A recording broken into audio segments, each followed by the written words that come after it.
டேய் இஸ்ரா நல்ல பண்றா இஸ்ரா. டேய் என்னடா பண்றீங்க? டேய் இந்த இரும்பு போய் கைலாங்கடையில போட போறேன். கைலாங்கல்லையா? டேய் யார் வீட்டு இரும்பு இஸ்து போய் கைலாங்கல்ல போட போறீங்க? அதெல்லாம் முடியாது. இஸ்ரா கைலாங்கல்ல போடுறோம், பேச்சு மாங்க துன்றோம். பேச்சு பழமா? ஆமா. எனக்குடா? போறா. டேய் ப்ளீஸ்டா டேய் எனக்கு ரெண்டு பேச்சு மாங்க குடுறா. அலோண்டால போ. நானும் ஒரு கை குச்சி சீக்கிரம்டா. சரி உன்னை பாக்க பாமா தாங்குதே. ஆனா 2 பாயிண்ட் தான் தருவேன். 2 பாயிண்ட் தருவியா? அது போதும். புடி. சரி வாய். டேய் மேக்னெட் ஓட்றா. ஓ வாங்க. என்ன பவர் போடு சீக்கிரம். போடா. சங்கிலி மூக்கு மூக்கு பவரா? டேய் சங்கிலி கருப்பு பவரா? சங்கிலி கருப்பு.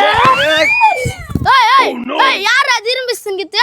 அண்ணா எங்களுக்கே தெரியாதானா? இவன் இசிக்கிறானு கூட வந்து இஸ்தனானா? எனக்கு தெரியாதானா? நான் தைரியம் இருந்தா எங்க ஏரியாவுல வந்து எங்க இரும்பு சிங்குது. அண்ணா மன்னிச்சுக்கண்ணா. மனுஷலால பா 5 ஸ்டார் தாங்குது. 5 ஸ்டாரா? எங்கண்ணா பகல் உனக்கு 5 ஸ்டார் வருது? எங்க ஏரியாவுல வந்து இரும்பு சிது இல்லாம எண்ணெய கலாய்க்கிறீங்க. சரி பின்னாத்துக்கு இரும்பு சின்னுறீங்க. ஆனா அந்த இரும்பு இஸ்து கைலாங்கல்ல போட்டு பேச்சு வாங்கி சாப்பிடலான்னு தானா? பேர்ச்சி பழமா? பேச்சு மயம் தான். எனக்கு 2 தரீங்களா? அப்ப இந்த இரும்பு உங்களுக்கு இல்லையா? அது யாருக்கு தெரியும்? செவ்வாய்க்குலாம் இதுக்கு பில்டப் புரியுதா? புரியுதா?